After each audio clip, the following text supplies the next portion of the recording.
Hello students, আরও একটা পাজলের class নিয়ে আমি চলে এসেছি। আজকে হচ্ছে 1000 পাজল সিরিজের ক্লাস নাম্বার 12। ক্লাস নাম্বার 11-এ আমি তোমাদের একটা হোমওয়ার্ক দিয়েছিলাম যেটা আইবিপিএস ক্লার্কের প্রিভিয়াস ইয়ারে এসেছিল, কেউই সেটার আনসার আমাকে করে দিতে পারোনি। তো আজকে সেই কোশ্চেনটাই আমি তোমাদেরকে সলভ করে দেখাবো। আর প্রথমে কোশ্চেনটা দেখে আজকে আমি টাইম দেবো না, যারা মনে হচ্ছে পারবে তাহলে পজ করে নিয়ে সলিউশন করে তারপর মিলিয়ে নেবে, কারণ অলরেডি আমি এতদিন টাইম দিয়েছিলাম তোমাদেরকে সলভ করার জন্য। তো চলো দেরি না করে আজকের পাজলটা দেখে নেওয়া যাক। তো স্টুডেন্টস, এই হলো আজকের পাজল। চলো দেখা যাক কি আছে।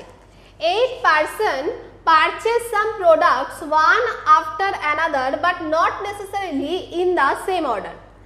At most 2 persons purchase before F. আচ্ছা, এই at most কথাটার মানে হলো সর্বাধিক, মানে সব থেকে বেশি।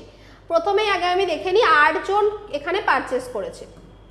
6, 5, 4, 3, 2, 1, টোটাল 8 জন পারচেস করেছে। বলছে যে এফ এর আগে সব থেকে বেশি দুজন, সব থেকে বেশি দুজন মানে হচ্ছে হয় এফ এখানেই আছে মানে দুজন আগে রয়েছে, সব থেকে বেশি দুজন বলেছে মানে একজনও থাকতে পারে, আবার কেউ নাও থাকতে পারে। এফ এর এই 3টে পজিশনই হতে পারে, তো আমি 3টে পজিশনই নিয়ে নিলাম। এবার কি বলছে, only 1 person purchase between D and F.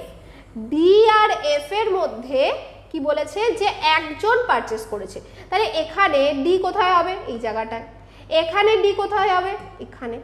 এই জায়গাটায় একটা সমস্যা হচ্ছে, ডি এখানেও হতে পারে আবার এখানেও হতে পারে। আমি এটা তাই জন্য ছোট করে লিখলাম, দেখো ছোট করে লিখে রাখলাম।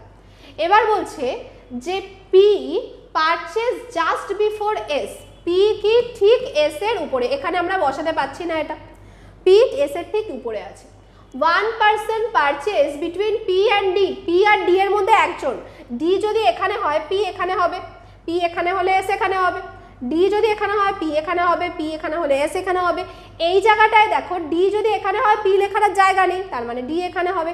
এই জায়গাটাও আমাদের ক্লিয়ার হয়ে গেল যে এটা D হবে না, এটা হবে D। তো আমি এটাকে ভালোভাবে লিখে নিই যে এটা হচ্ছে D, এটা ছেড়ে একটা ছেড়ে হবে P আর নিচে হবে S। আমাদের পুরোটা রেডি। এবার দেখো বলছে কি 1 পারচেসন, এটা হয়ে গেল।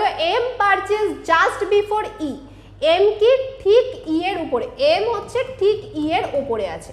এখানে দেখো এম আর ই বসানোর একমাত্র এই জায়গাটাই পরপর আছে, তাহলে এখানে আমরা এম আর ই কে বসালাম। নেক্সটটায় দেখো এম আর ই বসানোর জায়গাই নেই, পরপর কোনো দুটো জায়গা খালি নেই, তার মানে এটা হবেই না। এম আর ই এখানে বসানোর একটাই জায়গা খালি আছে, এখানে বসিয়ে দিলাম। এবার বলছে ও purchase before G and after E. ও কি জি এর আগে পারচেস করেছে কিন্তু ই এর পরে। এখানে যদি দেখি ই লাস্টে আছে, ই এর পরে তো আর বসানোর জায়গা নেই, তার মানে এটা হবে না। এখানে যদি দেখি ই এর পরে ও বসেছে আর জি এর আগে বসেছে। এই হলো আনসার।